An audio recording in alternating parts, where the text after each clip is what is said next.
s'intéresse à l'international, on le fait aussi pour nourrir les discussions dans notre pays d'origine. Et c'est ça que j'espère faire quand je parle de ce qui se passe à l'autre bout de la planète. Quels sont les risques les plus grands qu'on est prêt à prendre? Certains sont prêts à risquer leur vie pour le journalisme. Ce n'est pas mon cas. Sauf que, parfois, on est un peu trop curieux. Hein? On se laisse emporter par notre curiosité. Puis je prends comme exemple, justement, en janvier de 2015, lorsque j'étais en Ukraine, à couvrir le conflit en Ukraine, et où, à un moment, je me suis retrouvé dans une ville qui a été bombardée. Le lendemain de mon arrivée, et puis je me demandais est-ce que je vais sur le site du bombardement, parce que c'était un bombardement qui a duré quelques secondes, puis ensuite il n'y avait plus rien. Donc, est-ce que je vais sur le site du bombardement ou j'attends pour être certain qu'il ne se passe plus rien? J'ai attendu quelques heures avant de me décider, 2-3 heures, sauf erreur, et finalement je suis allé. Puis au moment où j'étais sur place, il y a eu un autre bombardement qui est tombé pas mal plus loin, mais qui m'a quand même fait réaliser que j'avais pris un risque. Parce que qui me dit qu'il n'aurait pas pu tomber là, hein, puisque les bombardements n'étaient pas nécessairement ciblés. En fait, ils étaient très mal ciblés et c'est pour ça que le premier bombardement était tombé sur un quartier résidentiel, là, justement. Ensuite, essayer d'être le plus objectif possible. Donc, c'est de dire, je suis un homme de 34 ans qui s'en va dans ce pays-là avec un passeport canadien, avec ce bagage derrière moi. Par exemple, mon dernier livre porte sur Cuba.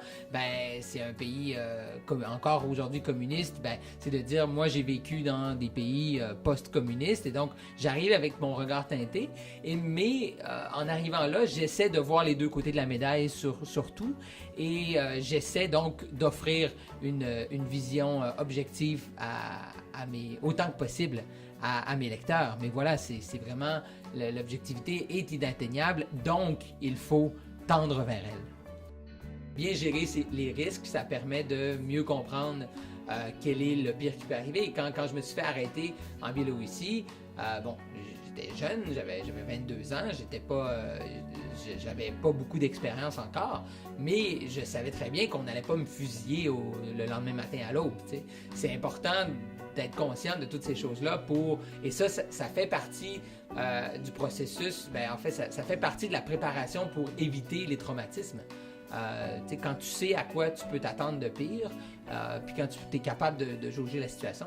Si j'avais pas parlé russe, par exemple, puis j'avais pas été capable d'intervenir avec les gens autour, ça m'aurait mis dans une position encore plus vulnérable. En fait, j'essaie d'être le moins surpris possible. Alors, je lis tellement sur les pays que je ne suis pas trop surpris en arrivant.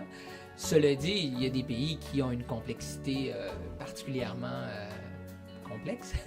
L'Inde, évidemment, où je passe beaucoup de temps depuis les dernières années. Là. J'ai habité 2 ans, là, j'y retourne bientôt. Puis j'ai l'impression encore de seulement gratter la surface de ce pays-là parce que c'est très complexe pour différentes raisons, parce qu'il y a une panoplie de religions, de langues, de cultures, de sous-religions, de sous-cultures, de sous-langues. Et donc, ça fait en sorte que c'est difficile d'en parler avec autorité parce que, voilà, on a toujours l'impression d'être en surface et je me débrouille un peu en hindi, mais pas assez pour